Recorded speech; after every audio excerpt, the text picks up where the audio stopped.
Hello everybody, it's Game here. Today, we are watching Snarled today.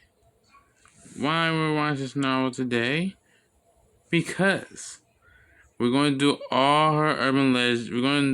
Her name is Sapphire, so Sapphire is a YouTube channel, and it's Snarled is a YouTube channel, and I will put a card up there what I just said, so, and it's going to be Urban Legends of Snarled, so Sapphire is going to host that. So we're going to look at all the hosting of her urban legends and stuff. But this first one is the elevator game ritual Lisa Lamb. It's an urban legend too. She's the one, she died for some reason. Let's watch it anyways. And subscribe and you like the video if I'm going to say that in the end anyways. Don't look at her or speak to her. She isn't human. Hey, I'm Sapphire. Want to hear something scary? Oh yeah, I want to hear something scary. I'm too. Yeah. We live in the age of information. Answers to everything and anything are available to us in an instant. Okay. And yet, there are still so many things in this universe that cannot be explained. In these next few chapters, I'll be sharing the most puzzling, creepiest, unexplainable events that really happened. Wow. From unsolved crimes to common paranormal experiences. Our first story is about a young woman who checked into the Cecil Hotel and never checked out. The Cecil Hotel in downtown Los Angeles has been around since 1927, and since its doors have opened, it has had a very dark history.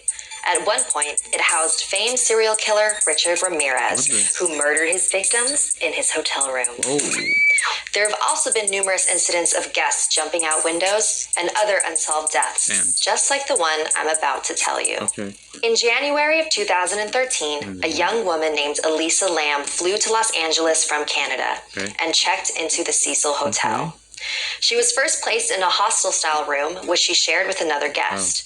But after 2 days, the front desk got a call. Hi, I'd like to make a complaint. The woman I'm sharing a room with is acting very odd. I don't feel comfortable. Is there any way you can move her?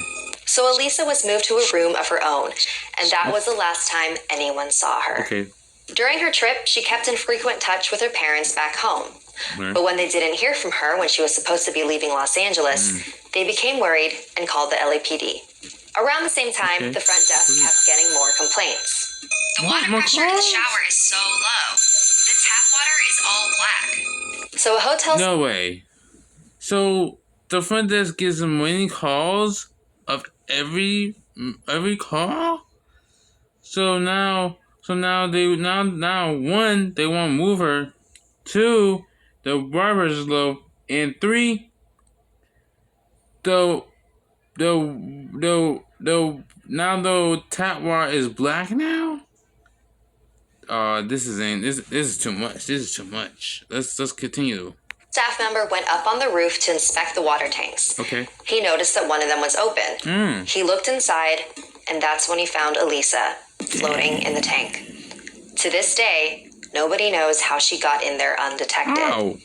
But there are a lot of theories. How did she? See, Elisa had bipolar disorder and depression, and was on prescription medication to help keep her in balance. She kept a blog where she wrote about her struggles with her illness, and seemed to be very open about it. The most logical conclusion is that Elisa was off her medication, broke from reality, and drowned herself in the water tank. Another theory is that she was playing the elevator game. The elevator game is a ritual that originated on a Korean website. When performed properly, you can supposedly be transported to another dimension. In order to play, you need a building that has at least 10 levels. It's best played at night since you need to be completely alone. You enter the elevator and go to different floors in a particular order. Once you reach the 5th floor, a woman will get on with you. Whatever you do, don't look at her or speak to her. She isn't human. When you reach the 10th floor, you exit the elevator and enter a new dimension. You will still be in the hotel, but only you exist. Be careful. In this dimension, your cell phone won't work, and you may feel disoriented and even faint. If you wake up without taking the proper steps to come back to our world, strange things may happen. So what does the elevator game have to do with Elisa Lamb? After news spread of her bizarre death, a surveillance video from one of the hotel elevators went viral. It showed Elisa acting very oddly in an elevator, pressing random buttons, talking to seemingly nobody. Was she playing the elevator game? And she is. The Cecil Hotel has since rebranded itself to Stay on Main. They can change their signs, but they can never change what happened within its walls. All right. So, what do you think happened to Elisa? Is there a reasonable explanation, or did something more... Oh, what happened to her? I think she was playing the elevator game because she was playing the elevator game for a long time. But I think she was playing the elevator game. I think she is playing the elevator game. But I think that's what it is. Let me pause for a minute and see if this black and man is Sapphire. Hey, I'm back. I looked at black and man, so I didn't watch this before, but this is Sapphire still too. So let's watch it. Someone was outside of the cabin. Hey, I'm Sapphire. Want to hear something scary? Yeah, I want to hear something scary. Oh.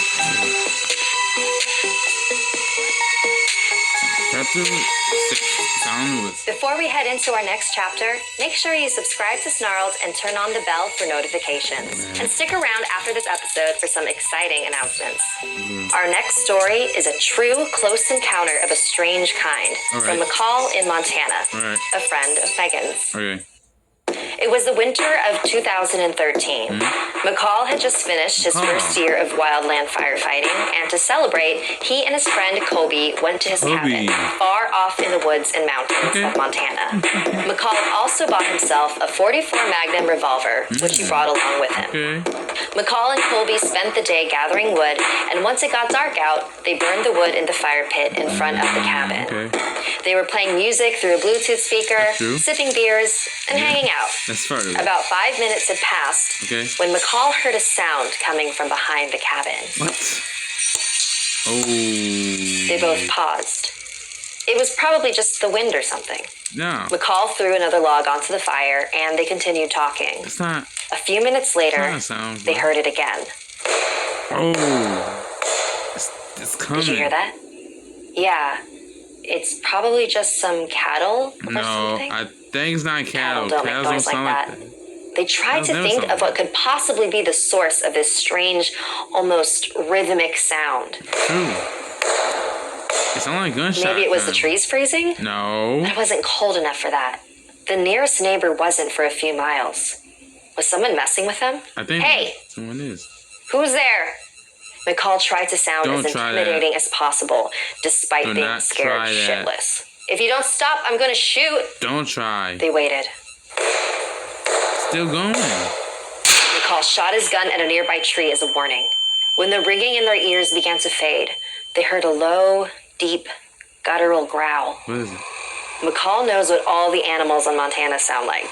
Cougars, moose, black bears, badgers, coyotes, wolves. Yeah, everything. But this? Yeah, everything. He had never heard a growl like this before. That's true. And it sounded like a warning.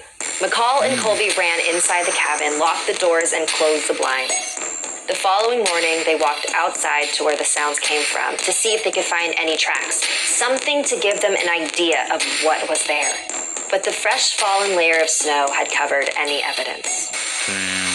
The following summer, McCall and Kobe returned to the cabin. McCall's uncle had recently passed away, and a mountain retreat was just what he needed. At this point, they had completely forgotten about the strange sounds last winter. They arrived at the cabin early in the morning and spent the day gathering firewood. Once it got dark, they decided to stop and go inside for a break. McCall made a large pot of coffee to stay awake, as they planned on staying up later to make a bonfire. The living room of the cabin had a couch that faced the front door. Next to the door was a large window with the curtains pulled back. It was completely pitch black outside. Why you do that? McCall and Colby were relaxing on the couch, sipping their mugs, when suddenly a flash of light appeared outside. Moments later, another flash. And another. With every flash, McCall heard what sounded like the shutter of a camera. True. Like someone was taking photos. Yeah. McCall turned to Kobe. Do you see that? The look on his face was enough of an answer. The flashing lights continued for 10 more minutes. Again? Silence. Not again. Really? They heard footsteps. Soft, slow, dragging along the ground. Someone was outside of the cabin. They were miles away from anyone else. No way. Somebody had traveled a very long way to get to them. McCall and Colby grabbed their rifles and followed the sound as it made its way to the front door. Rifles. It stopped. What? Despite having just drank 2 cups of coffee, McCall began to feel tired, heavy. It was like someone had just switched his brain to slow motion. Oh, wow. He could faintly hear Colby say, I think they're putting something in the air. Oh, no. McCall? McCall, wake up. It was morning. McCall was on the floor next to his bed. How did I get here? I don't know, but I woke up in the middle of the hallway. Do you remember what happened last night? I remember the footsteps at the door, and then I think we both passed out. But check this out. They walked downstairs to the living room. Colby pointed towards the front door. Both their rifles leaned neatly against the door, right where they aimed them last night. Did you put those there? No. Did somebody enter their house? And were they still there? I think they did. When they left later that day, there was a black Dodge Ram with tinted windows parked on the mountain, about a mile away from McCall's cabin. It probably wouldn't have caught McCall's eye if he hadn't known so much about the men in black. Since about half a century ago, people who had witnessed UFOs or other unexplained phenomena also claimed to be visited by mysterious men in black suits and ties. What? Usually these men threaten the witness to never speak of what they saw. These are the Men in Black, an organization whose job is to keep us from knowing what's really out there. Did McCall and Colby unknowingly witness something they weren't supposed to? And did the Men in Black pay a visit to make sure they wouldn't tell anyone? Unfortunately, there's no way to find out for sure. But if this video suddenly disappears with no explanation, I'll let you decide why. Want to wear something scary? Head over to store.snarled.com to get a Snarled or Something Scary hoodie for a limited time. They're only available until March 19th, so get them before they're gone. Snarled and our gaming channel Slatrix are now part... Okay, so the Man in Black was the one up there, so we're not gonna, if we press, so I'm going to do an open door and I'm going to pause this. I'm not playing no more. Okay, I'm back. I got time pausing this video because I'm tired. So, this is Sapphire as well, so let's watch it. I'm Sapphire. Want to hear something scary?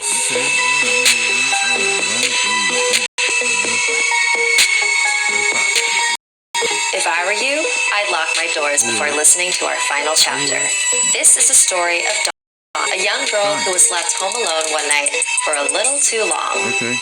There once was a 15-year-old named Donna. Her mother died when she was very young, and it was just her and her dad ever since, living in a peaceful suburb. They had grown incredibly close over the years. They would always know what the other was thinking, and even feel when the other was near. Some joked that they were psychically connected. One morning, Donna and her father were having breakfast. I've got a meeting later today, he said. I'll be home late, so don't wait up for me. He left some cash for her to order dinner, kissed her on the head, and headed out the door. Later that day, Donna came back home from school. Usually her dad would be home from work at this time, so it was weird coming home to such a still and quiet house. So she sat at the kitchen table and started to do some homework. Suddenly, she felt a sharp pain in her neck. It went away as quickly as it came, so she decided to ignore it. Ow! Her neck stung again. The pain was getting more and more intense. She ran to the freezer to grab an ice pack and placed it on her neck. The pain began to fade away. I wonder what that was all about, she thought to herself. It was now 8 o'clock and still no word from her dad. She figured she could wait up a little longer for him and decided to order some pizza. You did. Hi, I'd like to make an order. Yeah, sure, I can hold. The subject is still on the loose. The police are recommending everybody lock their doors and windows and not answer the door for anybody, especially at night. Hi, can I get a large pepperoni pizza? It was getting pretty late and she began to doze off on the couch and dream. She was a little girl again. In the house she used to live in, her mom was still alive. Donna was sitting at the kitchen table and she looked over at the stove where a woman with her back turned was making breakfast. Mom? The woman turned around. It was her mother. She walked over to the table and placed a plate of eggs in front of Donna. She whispered in her ear, "Don't open the door." What? Suddenly, she found herself standing on the side of a busy highway, cars flying past her. She could hear someone calling her name in the distance. Donna! Donna! Donna! Across the highway, she began to make out a figure. It was her dad. Donna, don't open the door. Dad, I can't hear you. Where are you? Don't open the door. Oh. Donna sat up on the couch. What a weird dream. Felt so real. The doorbell rang again. Oh, my food's here. She stood up and started walking towards the door, but stopped when she passed a window. It was a lot darker outside than she remembered. How long was I asleep for? She looked at her phone. It was 1 a.m. Damn. She called up the stairs. Dad? Are you home? The doorbell began to ring more persistently. Dad, is that you? She went to the door and looked through the peephole. It was her dad. Finally. She went to slide the lock open, but quickly locked the door again. Something wasn't right. She didn't have that feeling when she knew her dad was nearby. Then she remembered her father's voice from her dream. Don't open the door. She looked through the peephole again. Dad, are you okay? Did you forget your keys? Is someone there with you? Dad, why are you acting really weird? The doorbell kept ringing. I need you to answer me. I'm not opening this door until you answer me. The ringing went on and on and on. She didn't know what to do. Eventually, she collapsed on the floor in tears and ended up falling asleep next to the front door to the seemingly never-ending bell. Donna woke up the next morning on the doormat. The doorbell had stopped ringing. Dad, are you home? No reply. What? She looked inside the peephole. Her dad was still there, staring at her just as he had the night before. What the She hell? carefully opened the door and froze. Her father's head stared back at her. On the ground was a note. I know you're all alone now. Oh. Thanks for watching. Do you have any ideas for future volumes? I'd love to hear them in the comments. Want something scary for your phone? What? How? There's no way it could be that. Okay, let's see what's taken by a goblin by Snarled. Let's see.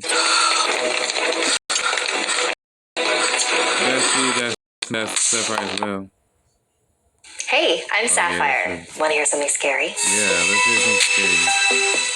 So this is a story that my aunt told me happened to her when she was in her mid-20s. She was living in the Philippines at the time, and she had a niece who was a freshman in high school.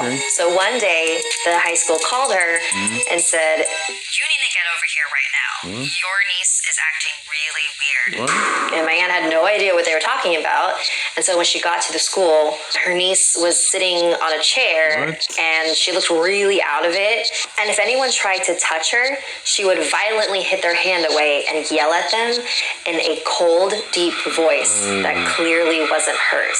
Her voice. So they had no idea what to do. So they called the sheriff of the town to see if he had any ideas. Why? And so the sheriff got there, and it's pretty clear to him that she was probably possessed by something. And so he asked her, "What are you doing to this girl? Why are you here?" Yeah, right here. She hurt my children. What? She stepped on my house. What? Wait, how is that even possible? Where is your house? Outside of the school. Oh, wow. So there's this Filipino superstition that you shouldn't step on anthills or termite hills. Basically any mound of dirt in the ground.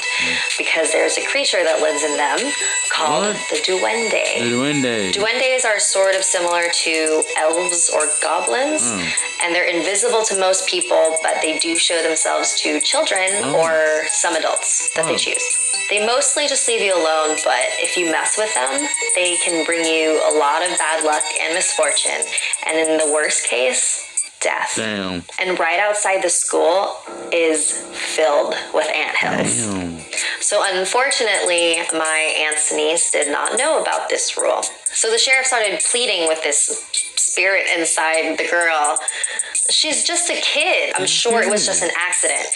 What can we do so that you will forgive her and leave her alone? Yeah, leave her alone. Get bananas, oranges, and salt and bring it to my house. What? So they went to the store and they got a bunch of fruit and salt, and then they placed it all around the anthills that were outside of the school. And then when they went back inside the school, my aunt's niece was totally normal. Cool. Like, she didn't even know what had happened. And she didn't remember speaking in any weird voice. She just thought that she, like, fell asleep. My aunt is a super sane person. I have no reason to believe that she would ever lie to me about this. Something that makes this story a little weirder for me is that this is not the first story about a duende that family members have told me. So my mom's side of the family used to live in Hawaii when she was younger. When my uncle was 3 years old, one day he sort of just went missing for a few hours, and so everyone was looking for him. A few hours later, he just showed up at the front door, and they're like, "Where did you go?" And he said, "Oh, I was playing with the little people." Wow. So my family is pretty convinced that the little people that he was playing with were duendes. What do you guys think? Do you think there's any logical explanation? So you're doing the duende. Are you serious? You can't be on the duende that much. This can't make no sense. So we watched the Men in Black. So let's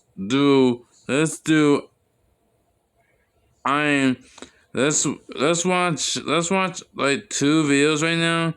Let's watch I Am the 911 Operator, No Sleep, Scary Story Time, Something Scary, Snarl. Let's do that.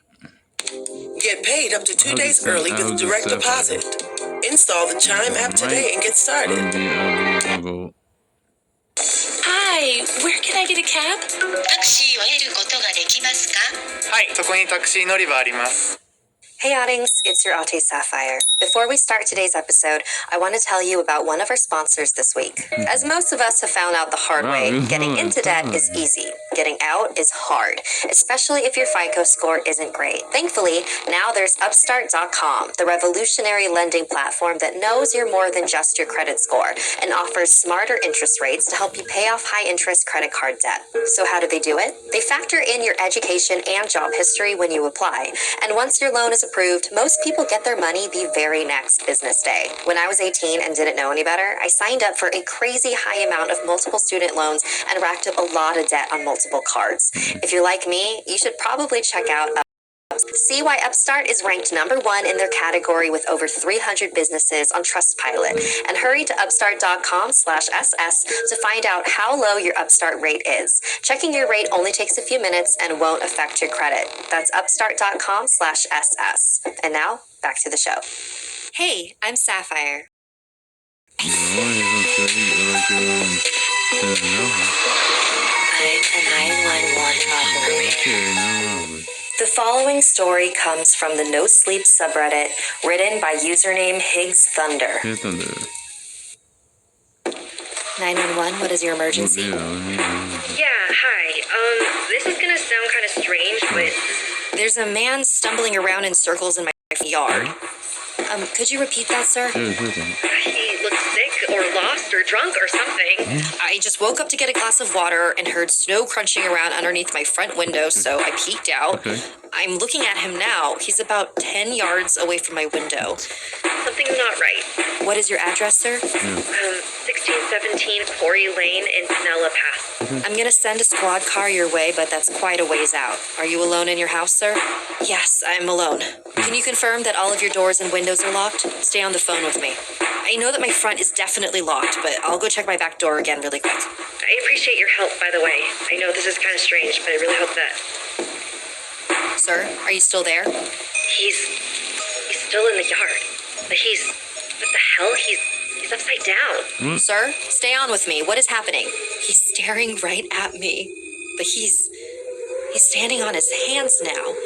He's perfectly still, staring straight at me. He's doing a handstand and he's smiling at me and not moving. What? He's doing a handstand, sir? I don't know how he's facing me and standing on his hands and he's got this huge smile and he's perfectly still. What the fuck? Please. Get someone out here now. Sir, I need you to remain calm. I've put out the call and an officer is on his way. His teeth are so huge. Oh my God, please help me. Sir, I want you to try and keep an eye on him, but make sure your back door is locked again. We need to make sure all possible access points are secured. Can you talk me through and confirm that your back door is locked? Yeah, confirm it. Okay, I'm walking backwards now, and I'm keeping him in my sight. My hand is on the back doorknob now. Okay, it's locked. I need to check the deadbolt, so I'm gonna take my eyes off him for a split second. All right, sir. Help is on the way. Just stay on the phone with me. Everything's going to be all right. Sir? Sir, are you still there? His face. It's up against the glass. Oh. Sir, I need you to speak up. What is happening? I looked away for a split second, and now his face is pressed up against my front window. His teeth are huge. He's still smiling. Damn. There's no color in his eyes. Jesus, please help me. Like slime, Why won't it just fucking move? Sir, I need you to go to the nearest room and lock yourself inside of it. Yeah. Do you have a basement or a bedroom that you can lock yourself in? He won't stop staring. I think he's gonna hurt me. Sir, I need you to listen to me. Lock yourself somewhere safe until the officer arrives at your house. Somewhere. Can you hear me? Yes. Yes. I'm gonna lock myself in my room. And you're positive that you're alone in your house, correct? Yes. I'm alone in the house. Wait a moment. He's moving. He's shaking his head. He's telling me no. Oh God, I think he can hear us. He's telling me I'm not alone. Oh. Sir, are you still there? Can you still hear me? What was that sound? Is everything okay? You did. Sir? You did. You did. You did. Did you know that fashion is the second most polluting industry in the world? No. That's pretty scary, right? That's actually one of the many reasons I love to shop secondhand, and my favorite place to do so is on ThredUp. ThredUp is the largest online consignment and thrift store. The website is super easy to navigate. You can filter the items by size, style, silhouette. I have a lot of weddings to attend this year, and it was so easy to find amazing dresses at such great prices. I got this Aiden Maddox dress that was originally $305 for only $50. And I can't even tell that these dresses are used, and that's because everything on ThredUp is hand inspected and triple checked for quality. They add over 50,000 new items every single day, so you are guaranteed to find something you'll love.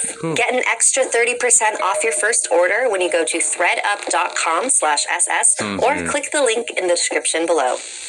Thank you to all of our patrons. If you'd like to join our VIP program, Everybody was on for that. I don't know why. So we're gonna watch like three. We're gonna watch three more. So we're gonna watch three more. So I'm trying to find which one it could be. Sapphires only. So we're going to try. We'll see. I got to find something. Let me find something. So daily routine. So I'm gonna see that Sapphire only. I'm gonna see that Sapphire only. Let's see that Sapphire only. Okay, I'm back. I just had to pause it because there's ads. I know. This is Sapphire only. Okay, good. Fire. Want to hear something scary? Yeah, let's see.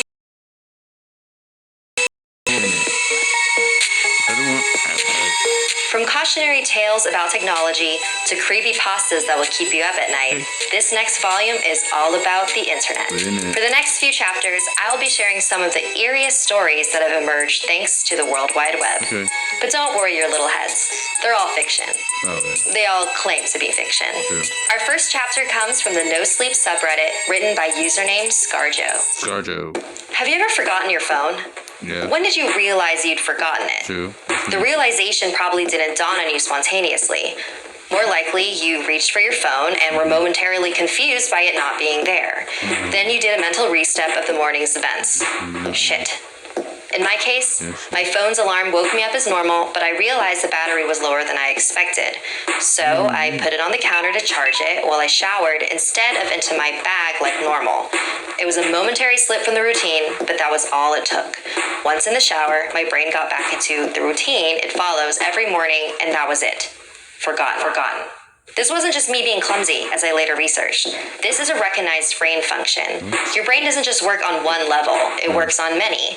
Like when you're walking somewhere, you think about your destination and avoiding hazards, but you don't think about keeping your legs moving properly. I wasn't thinking about regulating my breathing. I was thinking whether I should grab a coffee on the drive to work. I wasn't thinking about moving my breakfast through my intestines. I was wondering whether I'd finish on time to pick up my daughter Emily from daycare after work or get stuck with another late fee. This is the thing. There's a level of your brain that just deals with the routine so that the rest of the brain can think about other things. Most people call it autopilot, but there's danger there. If you have a break in your routine, your ability to remember and account for the break is only as good as your ability to stop your brain going into routine mode. But I didn't stop my brain entering routine mode. I got in the shower as normal.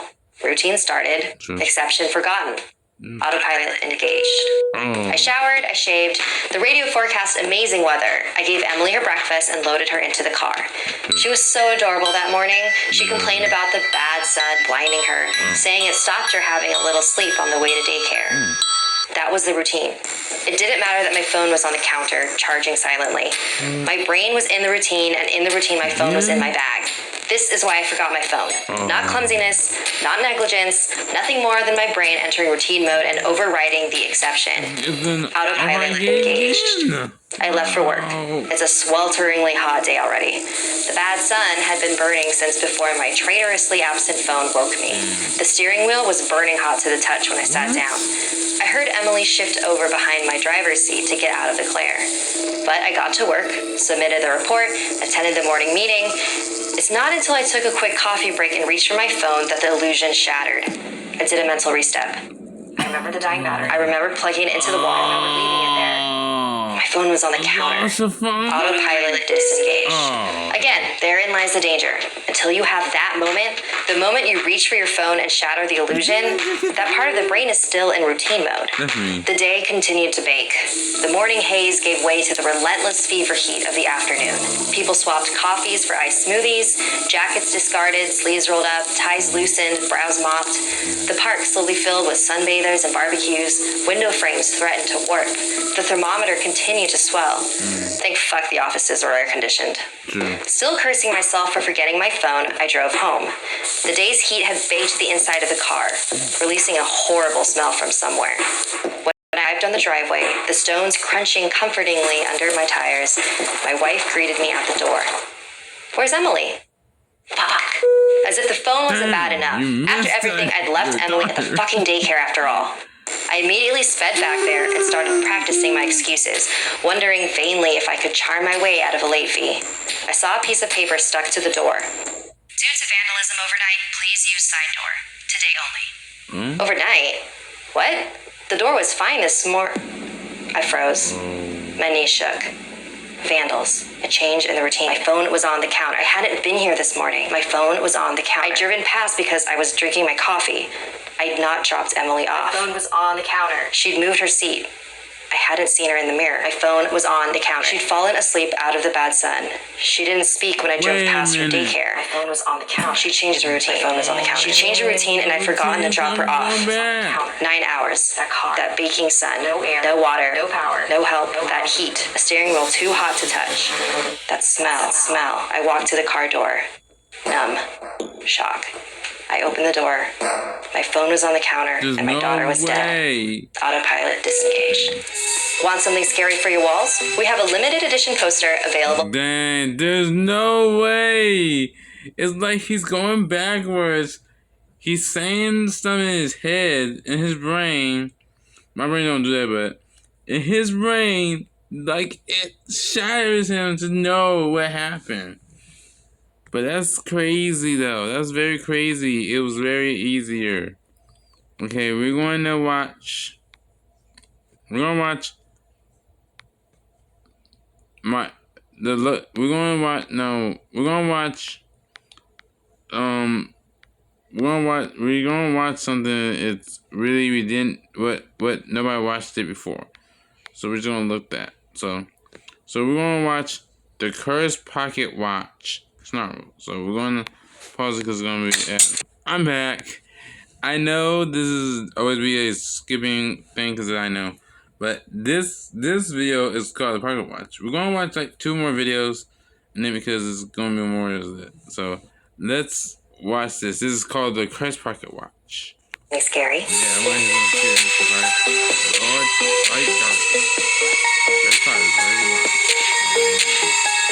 Before we head into our next story, make sure you're subscribed to Snarled and the bell is turned on for notifications. This next chapter comes from Layla, whose life changed after she took a pocket watch from a haunted shack. Okay. Layla had always been somewhat of an outcast at school. Because of her thin frame and gaunt features, kids were afraid of her. But there were 4 girls in particular who loved to pick on her: Christina, Emma, Jessica, and Jasmine. They would call her Demon Girl. Freak. She looks like a witch. Careful, she might put a spell on you. When Layla told a teacher about this, the girls cornered her during lunch period and beat her up. Layla and her family had just moved to a new house.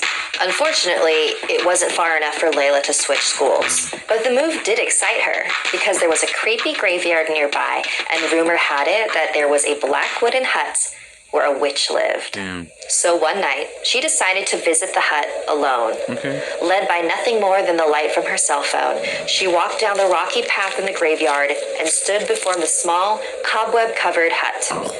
There were no lights or sounds coming from inside. Layla reached for the door and pushed it open. Everything was covered in spider webs and dust. It looked like no one had stepped foot in there for decades. Layla walked around inside the small dark shack in fascination, but couldn't shake the feeling that she wasn't completely alone. Then something caught her eye. On the table was a pocket watch. It was the only thing in the shack that wasn't completely covered in dust. It didn't look like it worked anymore, though. It only had one hand, which pointed at 12. Still, Layla thought it was beautiful and interesting, so she put it in her pocket and went back home. The next morning, Layla got ready for school like every other day. But when she went downstairs to eat breakfast, her mom shot her a confused look. "Did you dye your hair?" "No." "Well, something's different." Layla ignored her mom's comment and ate her breakfast. When she went to the bathroom after her meal, she caught her reflection. Her mom was right. Her hair was darker. Her hair used to be a light brown, but now it was almost black. And over the next month, her hair got even darker and her skin even paler. Her eyes were almost black as well. And then came the shadow. What? Every now and then in the corner of her eye, Layla would see someone watching her. But when she turned to look at it, it'd be gone. And every night she would dream that she was watching herself sleep. Like she was watching from someone else's point of view. One day at school, Layla was trying to get to her classroom without one of her bullies noticing, but failed. Christina headed straight for her and immediately began throwing rude words in her face and shoving her. As Christina walked away to her next class, Layla muttered under her breath, "I wish she would be out of my life forever." She pulled out the pocket watch and rubbed the engravings. Looking at the watch always made her feel calmer. Layla was both relieved and surprised when none of the girls came near her the rest of the day. The next day, Christina didn't show up to school. Rumor had it that her parents had last minute decided to move back to Shanghai. What an amazing coincidence, Layla thought. She pulled out her pocket watch and noticed something odd. The cover was flipped open, and the hand was now pointing at 1. Oh, damn. The next day, Jessica was in a terrible car crash on her way to school and ended up in a coma. Then Jasmine had gone missing. These girls had always given Layla trouble, but she never wished this on them. She threw the pocket watch in the trash, but it just reappeared in her pocket. Eventually, anyone who had ever given Layla a hard time had something unpleasant happen to them. The hands now pointed at 11. You're a demon, Layla. I don't know what you're doing, but it needs to stop. Do you understand? I have put up with you and your awful friends for years, and you dare to ask mercy of me? I wish you were dead. The next day, Emma was found in the woods near her home. She was devoured by a pack of wolves. When Layla heard the news, she knew things had gone way too far. She had to destroy that pocket watch. That night, she went back to the graveyard near her house, to the hut. She threw the watch back on the table and ran back home. And the very next day, Jessica awoke from her coma. Jasmine had been found and reunited with her family. Even Layla's hair and skin were returning to their original colors. The curse was broken, and things were back the way they were. Well, maybe not quite. Everyone at school was talking about how Layla somehow put a curse on those who wronged her, and no one dared mess with her again. A very special thank you to Layla for sharing this story with us. Like this video if it gave you the chills, and don't forget. Yeah, Layla took it out for it. Layla took it out. She really did take it out. Let's watch. We're gonna watch 2 more though. Let's do Mom Tried to Kill Me, Elizabeth Wilford, true story. I'm gonna pause this minute. Chime has Fifi overdraft with Spot Me. Mitchell had a weird feeling about her. Hey, I'm Sapphire. Want to hear something scary? Yeah,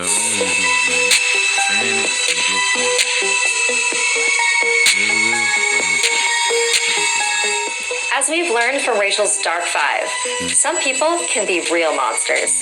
In this next chapter, Mitchell tells us about his close encounter with a killer. When Mitchell was about 12 years old, his mom Susan was set up on a blind date with a woman named Elizabeth. It went pretty well, so Susan introduced her to Mitchell. From the beginning, Mitchell had a weird feeling about her. It felt like she didn't quite know how to interact with children, so she was always a bit distant and cold. Meanwhile, she was showering Susan with gifts and acting pretty clingy. A week after Susan and Elizabeth started dating, the 3 of them went to Susan's friend's wedding. Elizabeth wore a baggy tie-dye shirt and basketball shorts. A very odd choice for a formal occasion. When they got there, Mitchell's eyes grew at the sight of all the food. Oh, that's good. His eyes landed on the platters of shrimp. But Susan reeled him back into reality. Don't eat any of the seafood. It was cooked with peanut oil. Mitchell sighed in disappointment. He loved shrimp, but was allergic to peanuts. Later in the evening, Elizabeth approached Mitchell at the table, holding a plate of shrimp and smiling widely. Look, a guest brought some seafood cooked without peanut oil. Isn't that lucky? No. Your mom asked me to bring this to you. No. Enjoy.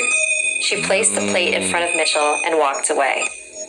Mitchell looked around to see if he could spot his mom and get her nod of approval, but he couldn't see her. Being a young kid, he didn't overthink it and ate a shrimp. It was just as delicious as he had hoped it would be. So he ate another, and another, until his throat swelled up and couldn't swallow anymore. Susan spotted Mitchell across the room, covered in hives and struggling to breathe, and she quickly called an ambulance. Once Mitchell was okay and everything had calmed down, Susan scolded him. I told you not to eat the seafood. It was Elizabeth. She said it didn't have peanut oil. She said you told her to give it to me. You give it to me. Susan looked over at Elizabeth. Oh, poor kid. He's delusional from the medication. A week later, Susan called things off with Elizabeth. She believed Mitchell when he told her that Elizabeth had tricked him, and she couldn't stand the thought of being with someone who would intentionally cause harm to her child. Just to be safe, they changed their number so Elizabeth couldn't get a hold of them. Years had passed, and they had forgotten about Elizabeth. Until this past summer, when they turned on the news. Her job was to care for the elderly and comfort the ill, but former nurse Elizabeth Wettlaufer is now one of Canada's worst serial killers. The woman they called Beth was charged today with 8 counts of first-degree murder. 4 counts of attempted murder and 2 counts of aggravated assault. She had killed their loved ones. All by way of insulin overdoses. In a chilling confession to police, Wettlaufer claimed they were annoying. Wettlaufer was found guilty of professional misconduct. Make sure that this woman gets the justice she deserves, because she had no right to do what she did. I think she's sick. Literally sick. Oh my God. Thank you to Mitchell in Canada for sharing this horrifying experience with me. Like this. Oh, that's good. That is good. That's a good video I ever wanted to do, but we're not going to edit this out because we're not going to edit this out, but I'm going to edit this on I'm going to edit this on YouTube Creator Studio anyway. So Creator Studio anyway. So because I don't want to do it 4 minutes because I did something like that. I was talking about this Final Level skit, so I want to get some animators and see what animators I can find and see, because there's a lot of animators on my channel. There's a lot of animators in my channel, so I'm going to try Itstigeryotoons and Pink Chan, see if they can help me out. I'm trying to see it. But watch 2 videos. 2 videos will be on each side. 2 videos will be in each. 2 videos will be in each side. Watch them. It'll be 2. This will be one video. It'll be one video. Two of them will be on 2 video, and one's gonna be the will be a playlist. And let me change this out, but I will find that out. But join the Keyblade Squad, and I will see you tomorrow. And join the Keyblade Squad. Love you. Bye bye.